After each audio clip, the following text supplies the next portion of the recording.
Webale nnyo my moderator.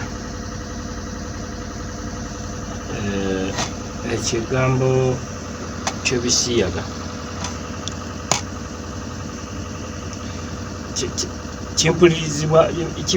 actually nkiwulira bubi mu kamwa kange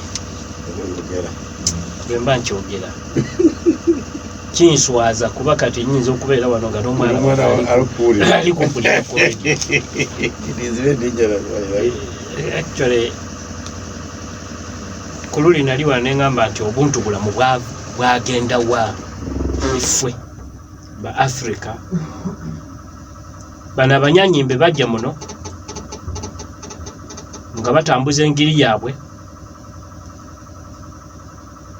ne batusanga nga obuntu bulamu mwe buli. Kyobola neyagalira John Musira kuba ye Rastaman. Ye alina eddiini yejasa. Bwe bajja muno nga batambuza engiri yaabwe ne Bible gye batuleetera ng'evumirira ebisiyaga. Mwami Kalema, Katonda bwe yali atonda, yatonda ensi, n'atonda ebirimu byonna, ennyanja, buli kimu n'akiteekamu. Naye oluvannyuma n'amaliza ng'atonze Adamu n'amuteeka ku nsi. Nga Adamu alina okutunuulira ebintu ebyo byonna, ebitonde byonna ebyali mu nsi, n'amuwa obuvunaanyizibwa. Bw'atonda Adamu n'amuteeka mu nsi, oluvannyuma n'atunuulira Adamu nga talina mubeezi, talina ddembe, nga tali mu ddembe, ng'alina ekimubulako. Musajja alya n'akkuta n'atuula naye ng'alina ekibulako. N'atayiminga Adamu nga yeebase n'agenda ajjamu olubirizi. Teyatonda naye yajjamu bujja olubirizi n'alugjamu omukyala. Ekitabo kigamba n'amutondera omubeezi. Kuba Katonda singa yalaba n'agamba nti Adamu nga bwe mutonze ndowooza emirimu mingi kantondeyo omusajja omulala nteeke wano. Naye teyatonda. Yatonda omubeezi n'atonda omukyala n'amuteeka awo. Adamu yagenda okeera ku makya ng'alaba nti nkuwedde omubeezi. Naye beera bantu abo.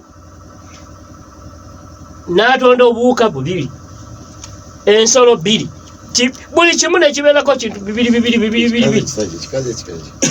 Kuba yalaba buli kimu amutonda, ebyokulya biri wali, buli kimu kiri awo, buli kimu. Naye n'agamba nti omusajja ono alinako ekimubulako, ye mubeezi. N'atonda omukyala n'amuteekaawo. Teyatonda musajja. Olaba ne Setaani eyakema yaleka omusajja Katonda gwe yali yeesiga n'egenda ekema omukyala. Naye yanoonya ekiwooma, n'enoonya omukyala n'ekema omukyala. Kati gwe omuzungu omunyanyimbe bano abagwira bo baajawo amaanyi agagamba nti Katonda kye yatonda n'akiteekako, ndowooza yakola ensobi kati emabega wewooma.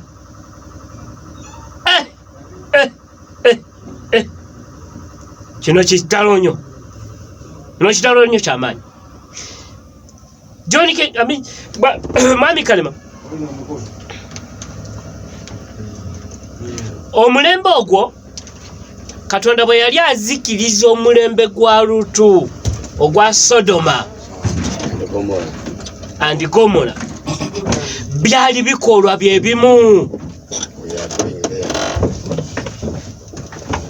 Bino bikolwa Katonda byazikirizaako omulembe gwa Gomora ogwa Sodoma oba omulembe gwa Lutu.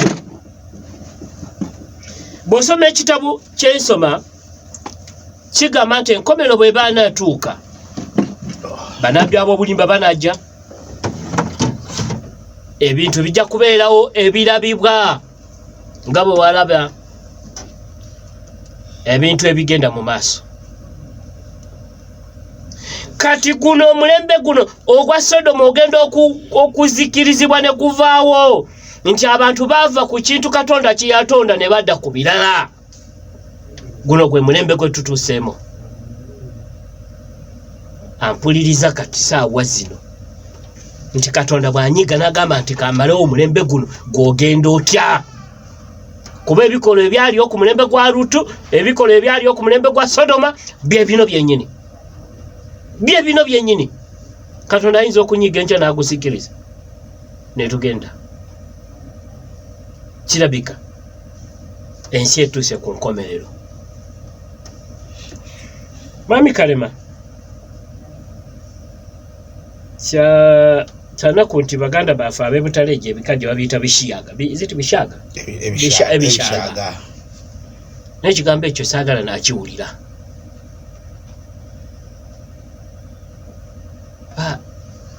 Okugenda okutunuulira kati Honorable wange ono n'ogamba Honorable enkuwa egombye.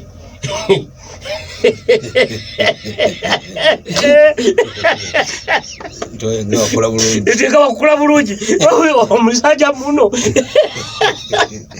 oba aryapako n'ogamba ati aryapako akula bulungi. Olaba otya singa afunako budde ne mutula ne aryapa munyumye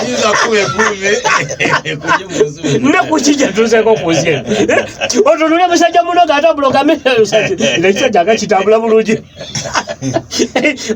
Olaba ngenda kwetuuse guno omulembe gwe tutuuseeko mubi. Kyolaba memba ba Parliament bavudde ne mu busungu obw'ekitalo ennyo, obusungu obw'amaanyi ne baleeta amateeka agafaana bwe gatyo. Era bagakoze mu busungu nga omulembe gwe tugendamu bali kusasi. Kuba ffe tugenda of course obudde bwonna tuggwawo naye generation eri kudda mabega waffe efaanana etya. Mwami Kalema omulembe gwe tukuliddemu ng'okusanga omwana omuwala ayambadde minisikaati bagamba malaaya. Nga n'ekika kyennyini bakyekisibwaze bagamba ono mwana omulembe gwe nkuliddemu ng'okusala omutwe ne gugwako enviiri zonna nti ofiiriddwa. Kiwalaata baali bagiyita shaurini nti awo baba bafiiriddwa. Naye kati guno omulembe nti buli omu asala n'amalako. Sanga oli asaze nga netama n'omutwe byonna bifaanagana. Shaurini by that time nga be bakusala nti amumwe bafiiriddwa.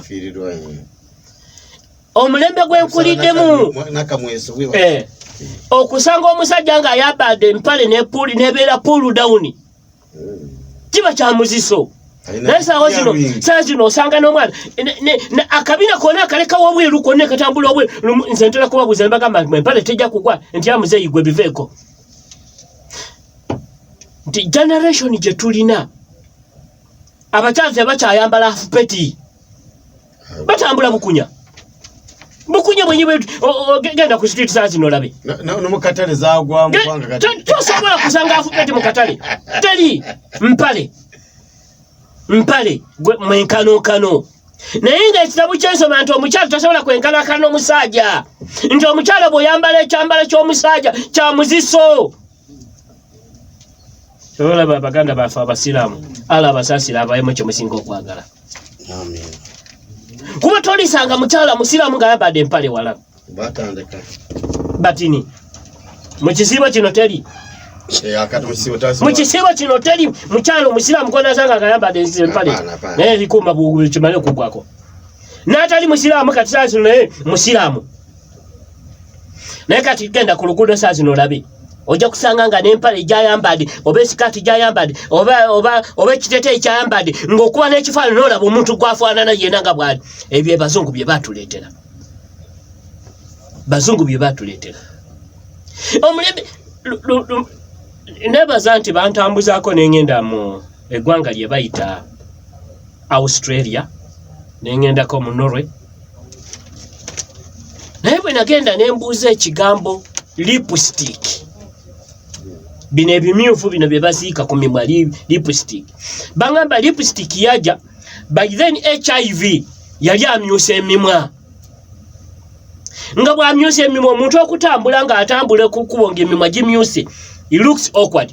Ne baleeta lipstick kuyambako abakyala baleme okulabika mu public nti emimwa gikoze eki? Are you getting me? Kyobulaba bungi. Bami kalima kati saawa zino ekyokulabirako. Kyobulaba station bweba ekola neteekako disclaimer. In the views of this station, I mean the people that kugundi, it's not to be representing a studio. Nebyo omuntu ng'omuntu. Kati nze saa munyiza okujja wano nenjogera nti abana ebintu bino biki at the end of the day ne bajja nti sigino gwe yalese Saamu. Kati sigino twagala kawumbi, sigino twagala kino. Ndowooza they would make the law nga bapenalizing omuntu oyo agenzeeko. Kubanza nyinza okubeera wangano nga ne manager wa studio tamanyi kiki kyembaddeko. Are you getting me? Nga lusi ne PD program director tamanyi omuntu ono ali kwogera ki. So if you penalize a station, it looks awkward. Ndowooza bye bimu emiwaatwa egimu gye baba n'abasajja bayinza otukubira. So ng'amaliriza Mwami Museveni musuubira okusayininga kuba abadde aggressive nnyo ku kintu kino. Musuubira okusayininga nga bwe yasayininga ku luli basajja ne bakikuba kyemanyi bagenda akikubira mu kooti. Amateeka Mwami Kalema tugalina nayo implementation ekyaliwo oluli tusuubira okudda amusingeti kuba male mabiriza agenze redda ali mu kooti. Bano omulamuzi bana abanaakuba etteeka lino ndowooza tubakube. By the way ewa Fax Odoyi beekalakasiza ne bamugamba toda wano tetwagala akulaba wano. Buli anaayogera ku kigambo ekisiyaga n'agamba kijje muno mu nsi yaffe ffe muli masaba kola makoro ihoyo sose hukulokera ku murwela kinala munana katonyeze mu Signal Radio